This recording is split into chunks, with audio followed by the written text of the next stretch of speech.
To me, it's actually internal rather than external, making sure that the employees have the right access to the systems, making sure that ex-employees don't still have access, so keeping the people out who should be kept out. We've got a thing where we talk about security, identity and access management, where security is actually about keeping people out. Access management is about letting the right people in, and then identity management is actually giving the people the tools so they can identify themselves to the system and say, I should be granted access. After that, it's more about the data that people are holding. It's great spending lots of money on firewalls and systems to protect you from outsiders, but actually it's the data on the inside that's more important.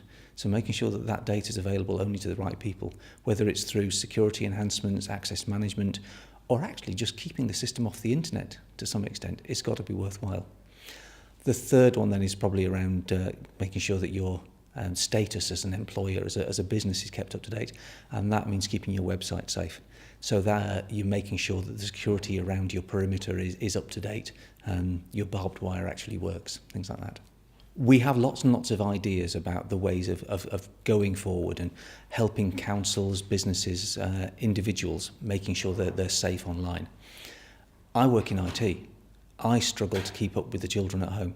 That's always a challenge.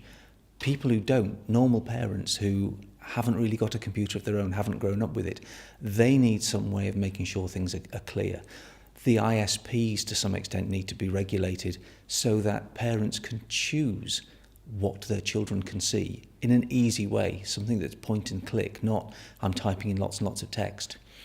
Businesses, now we have the cookie enforcement, are actually being forced to be a bit cleverer about how they do things and a bit more open.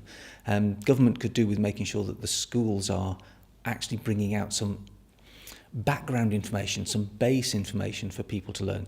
Not everybody likes playing with computers, but they should all understand what they're doing with them. The entries on Facebook that actually don't just let people know what you're doing, but also let you know where you do it, what your family life is, and actually enable stalking. Controlling things like that from a government point of view is great. The work that people are doing with putting big red buttons on to stop children being attacked, in effect, are great. But they only go so far and they only work where there is a button. Actually making sure that they understand the problems would be a better way to go. So I think it's about education.